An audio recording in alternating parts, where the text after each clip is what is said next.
Hi guys, welcome back to Trading Guys. We are going to do a quick review of the pairs. Honestly, for currencies, there's nothing right now. Absolutely nothing. I think there was big news yesterday. Let's have a look at what it was. What day is it today? I don't even know what fucking day it is. Oh, it's Friday. Friday, nice one. Cheers for that. What did we have yesterday? Was it CPI? Yes. So we had CPI month for month and year on year unemployment claims. So let's have a quick look because they are important for us. I didn't see them. Core CPI month on month is less. I mean, it's slightly less. Month on month, we don't really care about, but we still like to take it into consideration. Core CPI, CPI year on year, we do care about.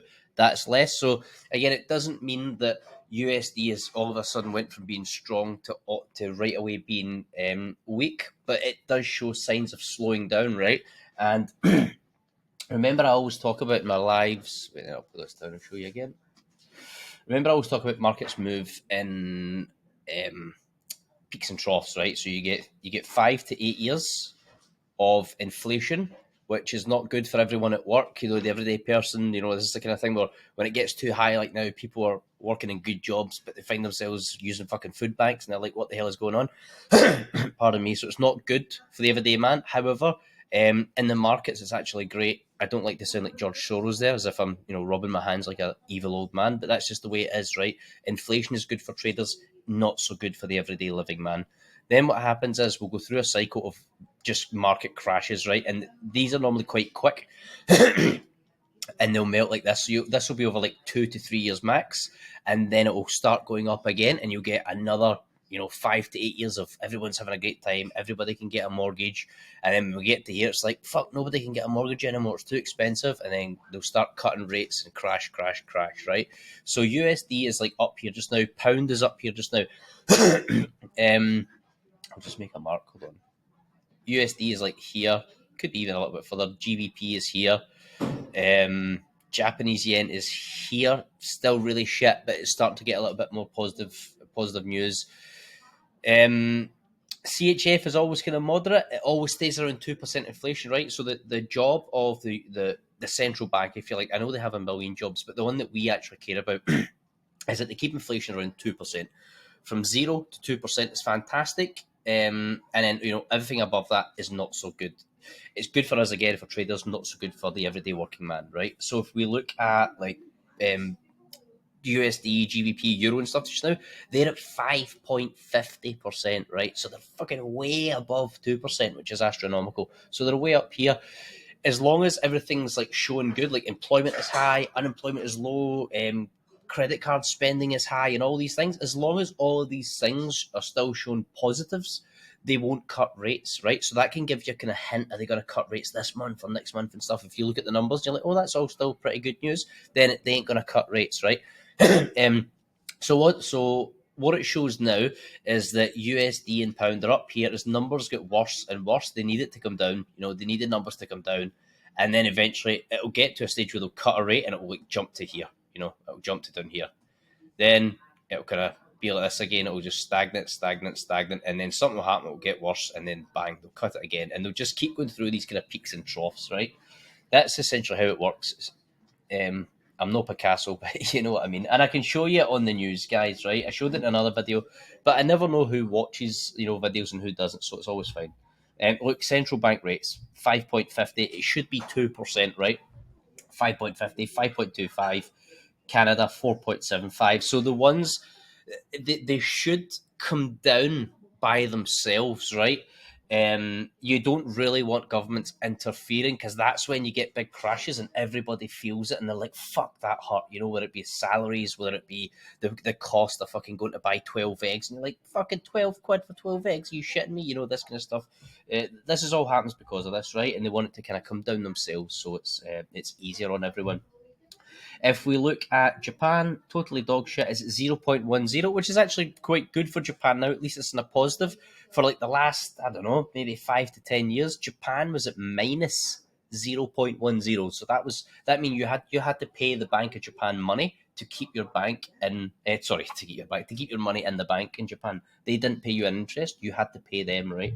And all this kind of information is why you would never in a gazillion years do a sell on a pair like pound yen, USD yen.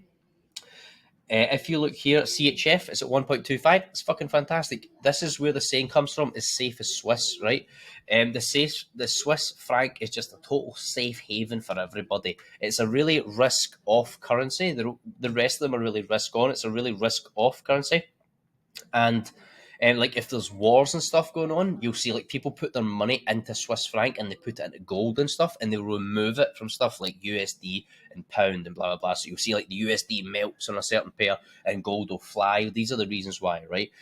I mean, who the fuck are the Swiss going to get in a war with? You know, nobody. Maybe a yodeling battle, but that's really about it for them. So it's a really safe currency, right? They never really go above 2%.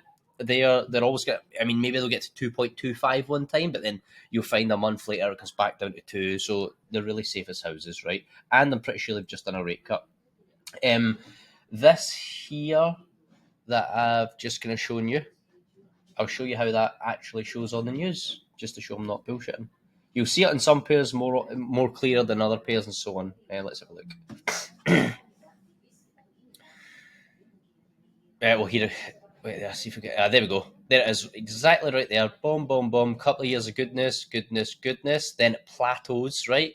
Crash, crash, crash, crash, right? Boom, boom, boom. Couple of years of goodness, plateaus. What's coming next? You fucking guessed it. It's just not right yet. I'll show you other pairs. Where are we? It's good to see these because then it's good to see it play out, right? A picture paints 1,000 words, as they say. Let's see if we got a better example. There we go. Here it is. I mean, you can see that there. Boom, boom. Couple of years, goodness, goodness. Plateau, crash. Good, good, good, good. Plateau. You might get a little boost again, you know, and then it'll melt. And there's other pairs that you can just see it, you know, as clear as day. I'll show you one more pair. I don't know. Let's check. Where are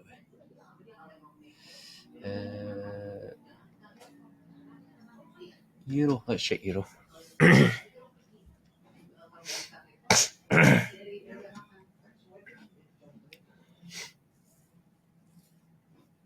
Where are we? There we go. Look.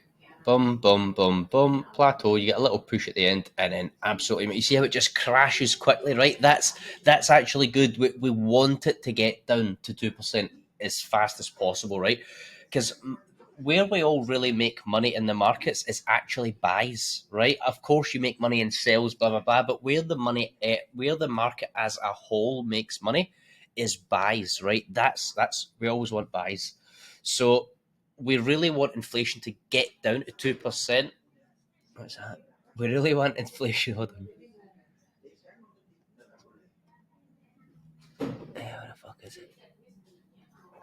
We really want inflation to get down to 2%, right? Why? Because we want the markets moving up again and giving us that fucking money back, right? That's really what we want. I got stopped out in oil. Just so what I normally do is if I had entered up here, my stop loss would be up here, and as it comes down, I would not be moving my stop loss down. Right. The reason why I'd done it, my stop loss was previously, I don't know. Let's just say it was around here. The reason, initially it was up here, it was way above these highs, but as it moved down, I then obviously brought it down closer. The reason for that, right, each trade has to be taken by context, so you can't ever say to yourself, right, I never move my stop loss, because then you're just going to fucking trap yourself at times, right? If it was up here, I wouldn't move the stop loss really, because it's a massive area of just pure rejection, right?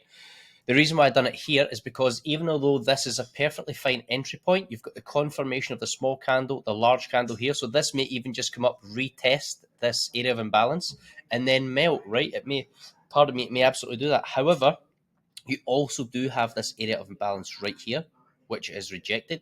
And it's a kind of 50-50 probability that it may actually push up here, reject here, and then melt, which is actually even better for us because it means that we can get in at an even better price for the sell, right? What we really want to wait for is the buys. But obviously, if it comes up here, it would be, if we didn't take it, it would be a total wasted fucking trade that has a very high probability, right? When trades are 50-50, I don't take them. For example, this is a kind of 50-50 trade. I wouldn't take this as a buy going up. I just wouldn't bother my arse. If it comes here, absolutely. It's in the 618 Fibonacci, which means this is a decent area of value. I don't trade decent areas. This is a very good area of value. This is a phenomenal area of value. This is the best possible area of value, right? So I would trade those three happily. This here, like the 38 and the 500 fib, I don't bother my arse because they're more kind of, the 38's like a terrible probability. It's like 30% in your favor, 70 against you, and then the 500's kind of 50-50, and I just don't take 50-50 trades. Can you? You absolutely can if that's your thing. And millions of people around the world do, right? So I'm not saying don't do it. If you're happy to do it, you can crack on.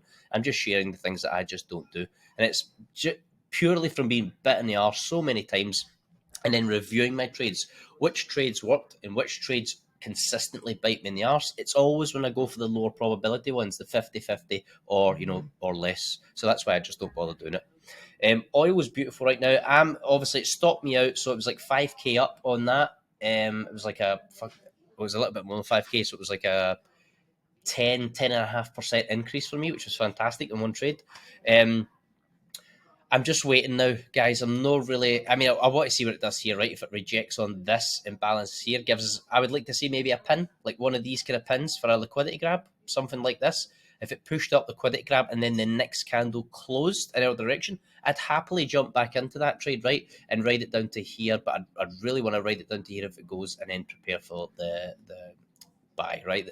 This buy is the real one that I'm waiting for. The same way I was waiting for this one, I bloody missed it.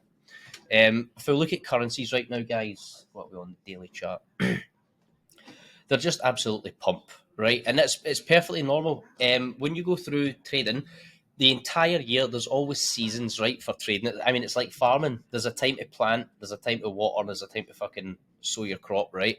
It's exactly the same in trading. There's times where you just sit and you're like, fucking hell, nothing's happening, which is fantastic that we have Lee in the group, because Lee can always catch a trade with scalping, always.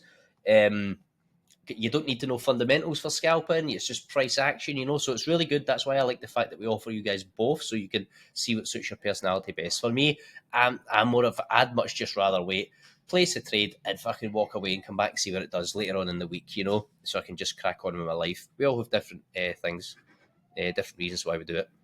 This is a decent trade. I haven't taken it. And there's an area of rejection here, so you would never take it there. You'd have to wait for a pullback and go. Ideally, I mean, overall, you could look at that. It just the C8, the Australian dollar just never beats the fucking CHF, right? Never. So this is a counter trend trade. Can you take it and make some good money? Yes, you absolutely can. Preferably, I'd be waiting for the trend trade, which is, look, breakaway here, boom, boom, comes back up, rejects here, enter, away you go. And if it even, the better one still would be if it comes up, retests here, rejects, and away it goes, right? That's exactly what I'd be looking for. So you can see I've got a long time to go, right? That's how, when I come on the mornings and I can say to you right away, guys, there's absolutely fuck all from me. That's how I know, because I can tell a mile away, I mean, make this larger. What pairs this? Aussie, Japanese yen. I mean, it's buys. Oh, if we go to GJ, I'm going to jump down to GJ quickly. So, look, if you look on the 30-minute charts, this is why I always talk about context, right? You have to talk about context. If someone was in the 30-minute chart saying, oh, fuck, can we trade that? You absolutely could have traded that, because look, there's your order block right there on the 30-minute chart. Where did it come back down? Look, bang, bang, retest, and potentially away it goes. I would never buy from here in a million years, but the point is, if you wanted to do intraday trades, like you literally wanted to jump in a trade, if you wanted to jump in a pound yen buy, then this would be the area you would do it from. And then, you can close it after an hour, 2 hours, whatever, right? Whenever you're in profit, you can close it. I wouldn't do it, but I just like to show you this, because it's like, lads, look how many times it comes back and hits these fucking areas. It's unbelievable, right? It honestly is unbelievable. But if we look on the daily, it's still a really shit area of interest, right? I really want to see it. A really shit area of value. Sorry. I really want to see it come down here. I mean, on my time scale, it's done nothing yet, right? But if you're on the 30-minute, you could absolutely potentially buy that right now. I wouldn't, but intraday traders, scalp traders absolutely could. This is my area of interest. This is my main area of interest, guys. So I mean, I'm really waiting a long time for GJ. Not saying that I won't enter sales, but I need to see a lot more fundamental data first. Like if everything's coming in strong, CPI strong, PPI strong, manufacturing strong, services strong for the pound, like why would you short it, right? And if everything else is coming in a little bit stronger than the Japanese yen, it's not a little bit stronger than a pound. It's just a little bit stronger for their economy, right? And their economy's pretty shit. So it's nice to see that they are kind of pulling it back, pulling the reins back. But we have to remember it's fucking nowhere near in line with the pound, right? If you were a banker and you had £5 billion and you had to place a $200 million trade, and you were looking at your kind of insights were right. You need to make the bank money. You need to put in a fuckload of the bank's cash. You need to put it in an economy which potentially gives you the lowest amount of risk. There's always going to be risk, but one which gives you the lowest amount of risk with the potential of a higher amount of yield, a higher amount of return. And you were looking at the statistics of the pound on the left hand side of the screen, and you looked at the stats on the yen on the right hand side of the screen. The point is, even if the pound starts weakening and the yen gets a little bit stronger, at that point, you would never in a million years choose to put your bank's money in the yen over the pound at present, right? Things need to take a dramatic turn for the worst for the pound and a huge turn for the best in the Japanese yen, right? So we have to see that. And this doesn't happen overnight, it happens over months. And we have to keep building that jigsaw puzzle, right? So for me, pound yen is 1,000,000% buys, but there's no value to buy it until it hits here at least, or my favorite one would be here. And that's really it, guys. It's honestly how you need to look at the markets. Again, same again. I'll try and keep this short because we've covered this a million times.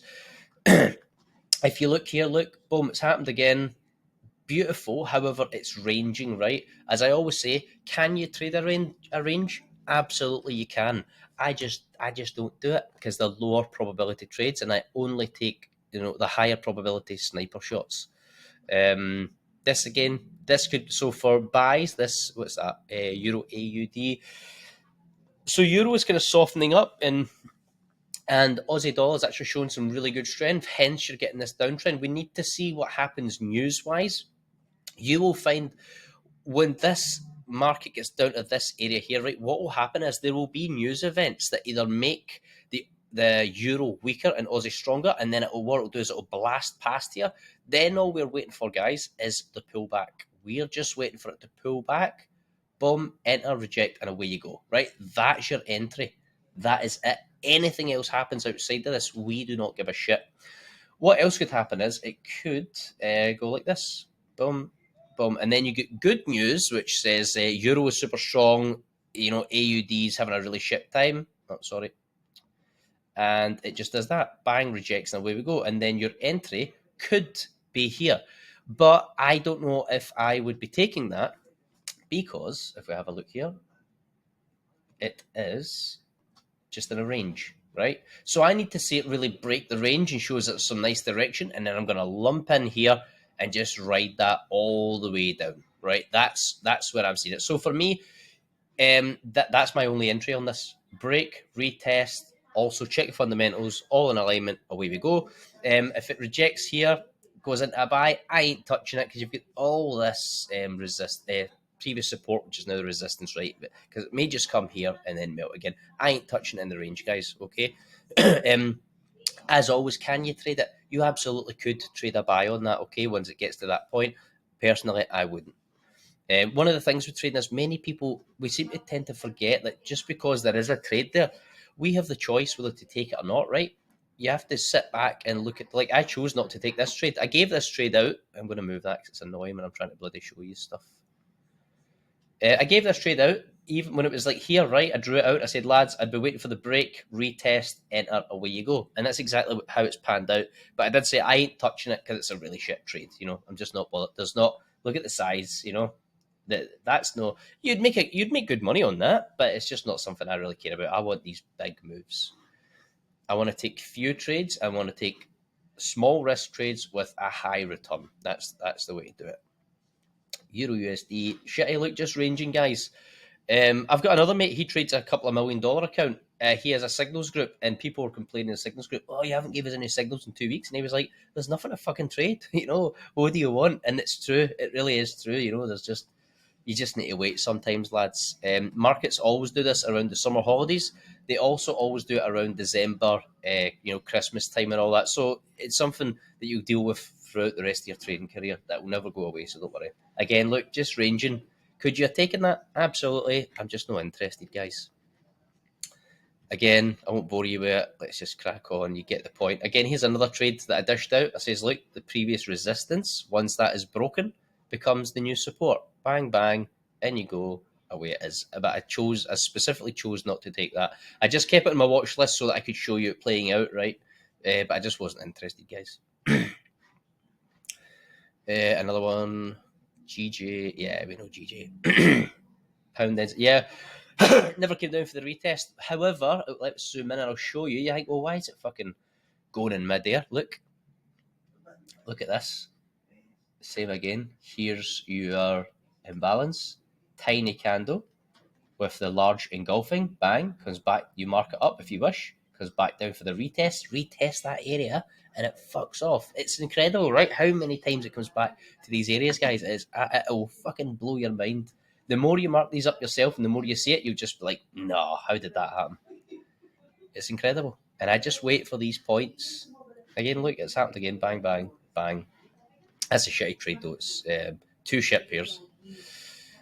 NZDK again. It's just range. I mean, look, if you want to look at it, does the system work? There it's there. There's your small candle. There's your large engulfing. Mark that area up. Obviously, there's more to it, right? Fundamentals and blah, blah, blah. This is just the technical side of it. Obviously, we would include the fundamental side. The real data is the NZD strong, is the Canadian strong, blah, blah, blah. But look, there's a markup. Small candle, large candle. Mark that up from here. Drag it across. Wait for the markets to come back around and hit that area. Hits the area. Enter your trade. Away you go. That would have been a lovely trade. I wasn't interested. Again, look, it's just, look, it is flat as fuck. And I just don't trade that, guys. This is what I trade, you know? That is what I trade. This. Because then you can lump in, you can get in, boom, boom. You can get in. Look, you mark this up, bang, you add to the position, boom. Mark this up, bang, you add to the position. Away, you know, you just keep lumping in to the trend on the way down, keep adding to the positions, and it becomes phenomenal. You can't really do that here. You're just in, out, in, out. If you're looking for some quick money, yeah, you can. I ain't looking for quick money. I want small risk, big money. When you do it my way, very small risk, big money, you could literally, right? You could literally have 8 losing trades in a row, right? Not that ever happens, but you could have 8 losing trades in a row, and all you need is one trade, and you leave that running for 2 weeks, and you've got all the 8 losing trades back plus double what you lost. It's fucking out of this world. It's such a relaxing way to trade for me. Whenever I used to trade, it was stressful as fuck. My wife will tell you. I'd go to bed at night, checking my phone every 2 fucking seconds. I'd look at the clock, it'd be 2:30 in the morning. There's not even any market volume, so I know it's not doing anything. But I'd just be trapped in my phone, guys. And I just thought, fuck this. The whole point in trading is to live stress-free and do what you want every day, right? You don't want to be glued to the bloody phone. So what is this? USD CAD. Look, it's just absolutely wank. I know people who absolutely love to trade ranges because it's dead simple. When it gets to the high, you're selling. When it gets to the low, you're buying. It's dead easy. I just really don't prefer to do it. I may do it the odd time, but there will be certain circumstances, right? There will have to be huge fundamental news, which makes me do it. Look at this again. Look, support, support, support, support. Breaks the support. Support becomes the resistance. Boom, away it goes. Fucking happy days. That is it, guys. There's really nothing. Let's have a look at the dollar index. Right, so this one here isn't a currency pair. This is just the dollar index. And look, I drew this up and I just predicting the US dollar is just going to range. It's just going to go like this. And it's exactly what it's doing, right? Boom, boom. It's just going to range around here. And then obviously at one point it will break and go, or it will break above and then go like this, We just have to wait and see what it does. It's kind of more in favour of it breaking below and going shorter just because things are slowing down, right? And we really need to wait and see what rate cuts are happening. So as you can see, guys, we pretty much looked through every single pair there, and there is absolutely feck all to trade. So whenever I'm not given anything or I'm not on here, I'm not being lazy. I promise you. Like it annoys me that when you guys are subscribing and I'm not giving anything, but there's just fuck all to give you. There's just I would rather not give you something than just give you losing trades or really poor quality shit trades just for the sake of saying, "Oh, I've given you a trade this week." I just wouldn't do it, lads. The money is always made with the patience in trading. But as I said, look, when I'm sitting around here doing fuck all, I'm always at home. So if you guys ever want to jump on, do one-to-ones, like if you say to me, Ryan, can we look at this pair? I've marked it up. This is the reasons why I've marked it up. Am I right? Am I wrong? We can cover any scenario you wish. And I'm more than happy to do that with anybody. I don't charge anybody any extra at all. It's all part of the mentorship, the service, blah, blah, blah. So if you want that, I'm always here and I'm always happy to do it, guys, even if I'm fucking loaded like just now. That's pretty much it. There's really nothing to trade, as you've seen. The only thing that's in my radar, guys, is oil. That is it.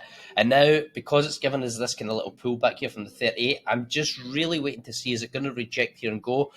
If it rejects, right, comes up and gives us a candle and then one candle rejection, but there is no wick, right? There's no liquidity grab. It hasn't pushed up past here. Because when it pushes up past here, it's grabbing liquidity, right? It's grabbing the stop losses. But what it's also doing is it's making people enter buys, like just random retailers that don't understand how markets work in full.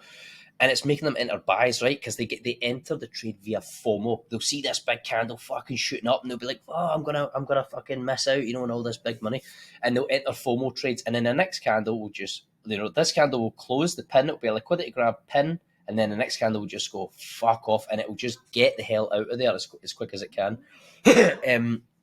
So if it comes up here and we get a candle close in our favor, but there is no wick like this, there's no liquidity grab, I'll probably just ignore it and I will wait until it breaks this lower. I'll wait until if it does come down, I'll wait until it breaks below, comes back up, retest this, and then enter down, right? That's the plan for sales.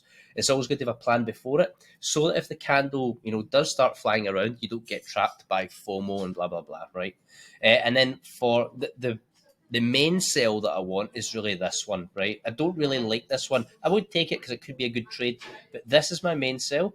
And then my main buy is really this. But of course, if it comes to here, which is a 618 fib, that's a perfectly fine area to buy from, and it may just blast from there. So that's all I'm waiting for, guys. All right, if you get any questions, fire away. If not, then I shall, I'll love yous and leave yous. And if anything comes up, of course, I will share it with you right away.